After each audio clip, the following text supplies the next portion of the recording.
আসসালামু আলাইকুম। আজকে আমরা সাধারণ জ্ঞানের বেসিক অংশের সংবিধানটা বিস্তারিত আলোচনা করব। সংবিধান কি? আমরা জানি যে কোনো রাষ্ট্র পরিচালিত হতে হলে কিছু বিধিবিধানের প্রয়োজন হয়, আর এই নিয়মকানুন এবং বিধিবিধানের সমষ্টি হচ্ছে সংবিধান। অর্থাৎ একটা দেশ সংবিধানের উপর ভিত্তি করেই পরিচালিত হয়, অর্থাৎ প্রত্যেকটা দেশে একটি সংবিধান থাকবে, সেটা লিখিত হতে পারে, অলিখিত হতে পারে।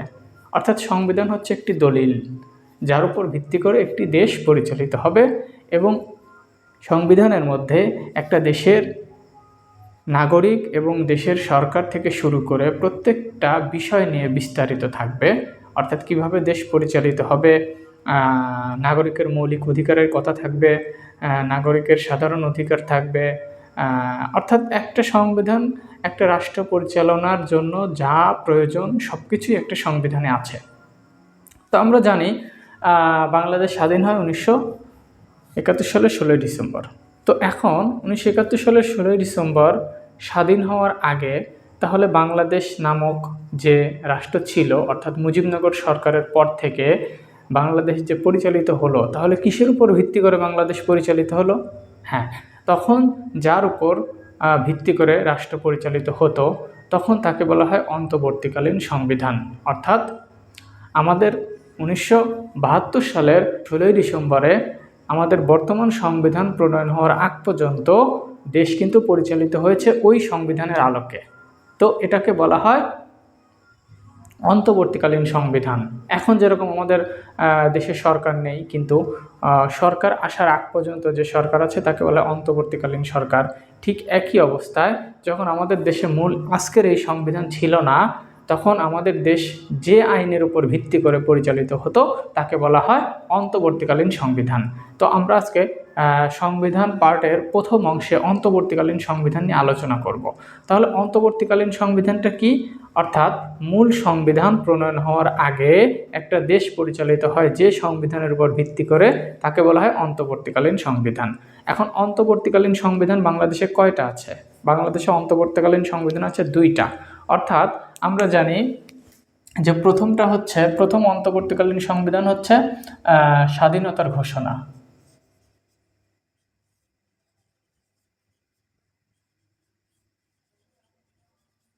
আর দ্বিতীয় অন্তর্বর্তীকালীন সংবিধান হচ্ছে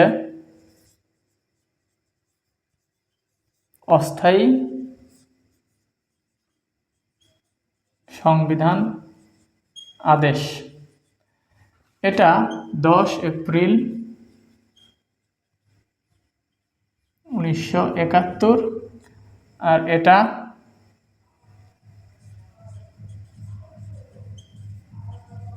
11 জানুয়ারি 1972। অর্থাৎ আমরা জানি 1971 সালের 25শে মার্চ পাকিস্তানিরা বাংলাদেশিদের উপরে বাঙালিদের উপর কি হামলা করে, তখন বঙ্গবন্ধু শেখ মুজিবুর রহমান 26শে মার্চ স্বাধীনতার ঘোষণা দিল। তারপর থেকে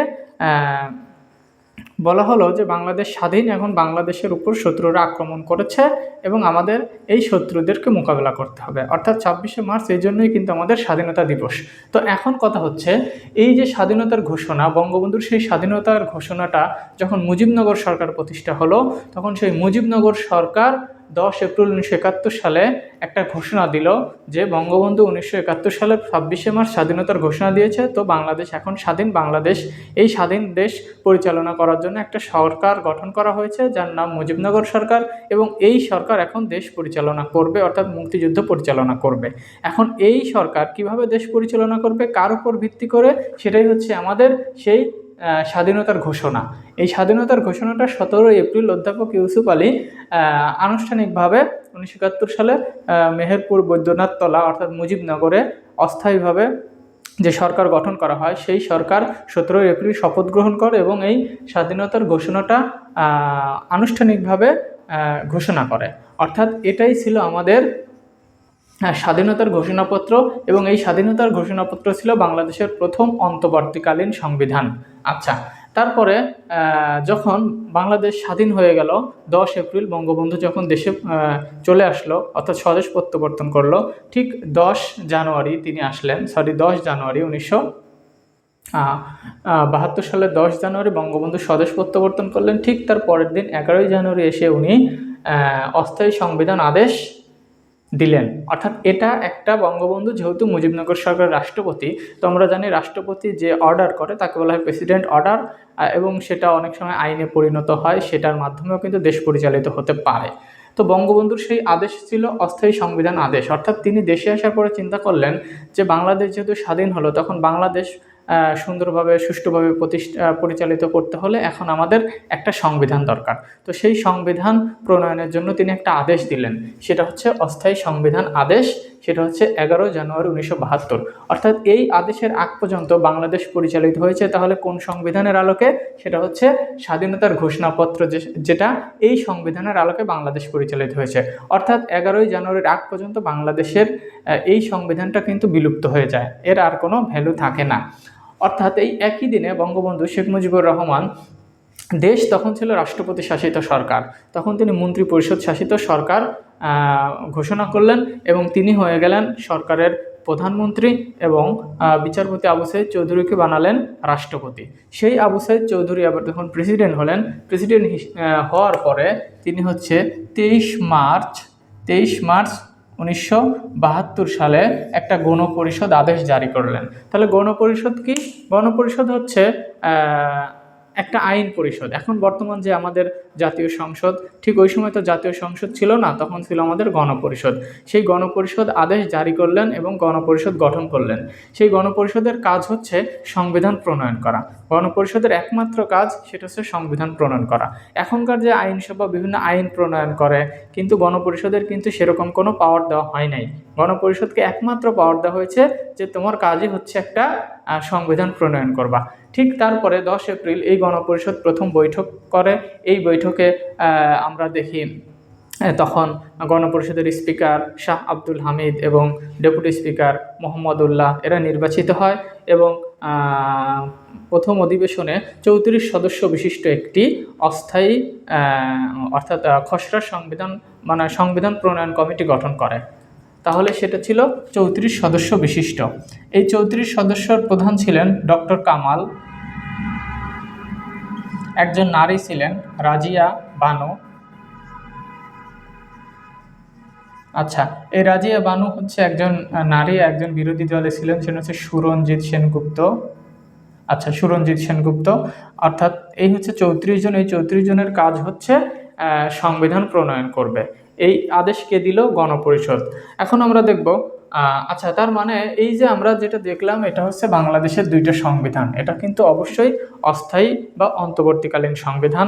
এই দুইটি সংবিধানের উপর ভিত্তি করেই 1972 সালের 16 ডিসেম্বর অর্থাৎ আজকের এই বর্তমান সংবিধান প্রণয়ন হওয়ার আগ পর্যন্ত দেশ চালিত হতো এই দুইটা সংবিধান।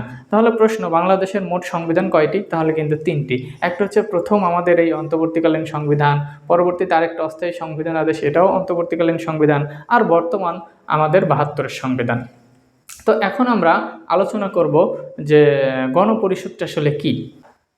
আমাদের বর্তমান সংবিধান প্রণয়ন হয় 1972 সালের 16 ডিসেম্বরে। সেখান থেকে আজ পর্যন্ত এই সংবিধান আছে।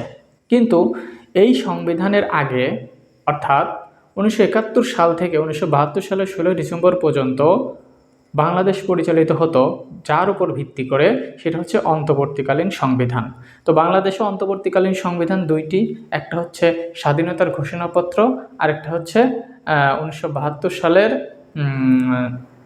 11 জানুয়ারি অর্থাৎ অস্থায়ী সংবিধান আদেশ। এখন এই দুইটি সংবিধান হচ্ছে অন্তর্বর্তীকালীন সংবিধান। এই দুইটি সংবিধানের আলোকেই বাংলাদেশ বর্তমান সংবিধানের আগে বাংলাদেশ পরিচালিত হতো। তো আমরা জানি দ্বিতীয় অন্তর্বর্তীকালীন সংবিধান ছিল অস্থায়ী সংবিধান আদেশ, যেটা বঙ্গবন্ধু তার প্রেসিডেন্ট ক্ষমতা বলে এই অর্ডারটা দেন। আচ্ছা, সেখানে তিনি নিজে মন্ত্রী পরিষদ শাসিত সরকার ব্যবস্থা প্রবর্তন করেন, অর্থাৎ তিনি রাষ্ট্রপতি থেকে প্রধানমন্ত্রী হয়ে যান আর রাষ্ট্রপতি পদে আসেন বিচারপতি আবু সাঈদ চৌধুরী। এখন 23 মার্চ 1972 সালে বিচারপতি আবু সাঈদ অর্থাৎ যিনি রাষ্ট্রপতি হন, সেই রাষ্ট্রপতি একটা আদেশ দিলেন যেটা বলা হয় গণপরিষদ আদেশ, অর্থাৎ তিনি গণপরিষদ গঠন করলেন। এখন এই গণপরিষদটা আসলে কি? গণপরিষদ হচ্ছে একটা আইন, আইন, আমাদের বর্তমান যে আইনসভা আছে, জাতীয় সংসদ, বিশ্বের বিভিন্ন দেশে যে আইনসভা আছে, গণপরিষদ, সেরকম আইনসভা। তো এই গণপরিষদ কেন হলো? অর্থাৎ ওই সময় তো কোনো নির্বাচন ছিল না, তাহলে পার্লামেন্ট কিভাবে হবে?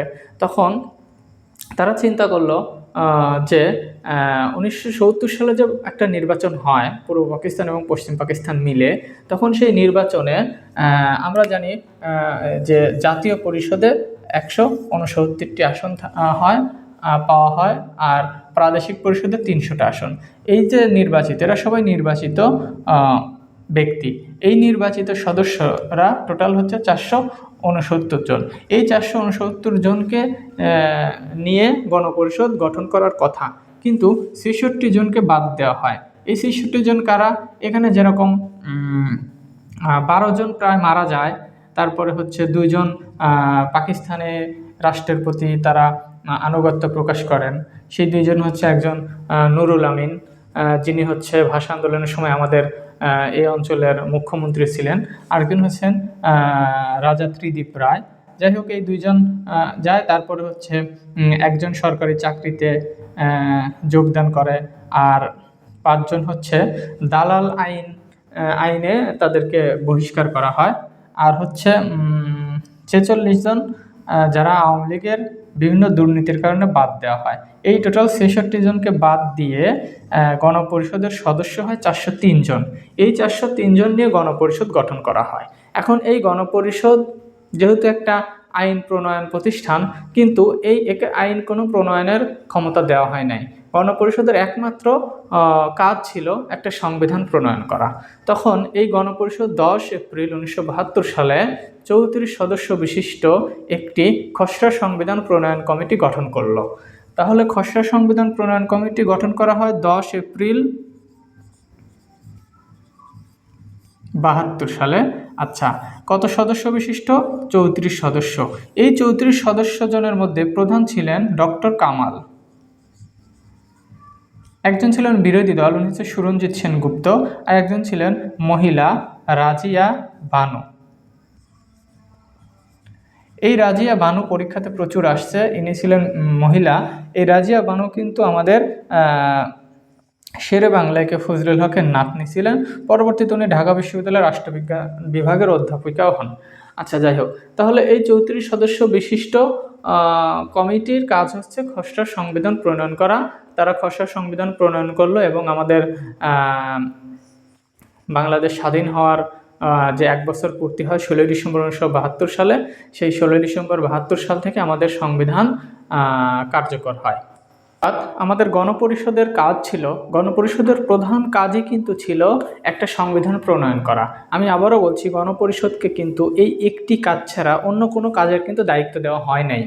এখন 1972 সালের 16 ডিসেম্বর আমাদের বর্তমান সংবিধান যখন কার্যকর হয়ে গেল, তখন আর কিন্তু গণপরিষদের প্রয়োজন নেই। তখন বঙ্গবন্ধু শেখ মুজিবুর রহমান ঘোষণা দিলেন যে 1973 সালের 7 মার্চ নির্বাচন হবে। অর্থাৎ আমাদের সংবিধান হলো, এখন আমাদের দেশে একটা নির্বাচন দরকার। নির্বাচন হলে আবার নির্বাচনের মাধ্যমে নতুন সরকার গঠন করা হবে এবং সেই সরকার বর্তমান এই সংবিধান অনুযায়ী দেশ পরিচালনা করবে। অর্থাৎ আমাদের যে সংবিধান, অন্তর্বর্তীকালীন সংবিধান ছিল 2টি, আর সেই 2টি অন্তর্বর্তীকালীন সংবিধান এবং আমাদের গণপরিষদ সবই কিন্তু 1972 সালে 16 ডিসেম্বরের বর্তমান সংবিধান প্রণয়নের আগ পর্যন্ত ছিল, তারপরে কিন্তু বিলুপ্ত হয়ে গেল। তার মানে আমাদের এখান থেকে প্রশ্ন হয় যে গণপরিষদের প্রথম অধিবেশন কত তারিখে হয়? সেটা হচ্ছে 10 এপ্রিল 1972 সালে। তারপরে প্রশ্ন হয়েছে গণপরিষদের প্রথম স্পিকারকে? শাহ আব্দুল হামিদ। গণপরিষদের ডেপুটি স্পিকারকে? মোহাম্মদুল্লাহ। এই প্রশ্ন প্রচুর আসছে। তারপরে গণপরিষদের মোট সদস্য ছিল 403 জন। খসড়া সংবিধান প্রণয়ন কমিটির সদস্য 34 জন। এই কমিটির প্রধান কে ছিলেন? ডক্টর কামাল। বিরোধী দলীয় কে ছিলেন? সুরঞ্জিত সেনগুপ্ত, উনি ছিলেন ন্যাপের সদস্য। একমাত্র মহিলা ছিলেন রাজিয়া বানু। এখান থেকে প্রচুর প্রশ্ন আসছে।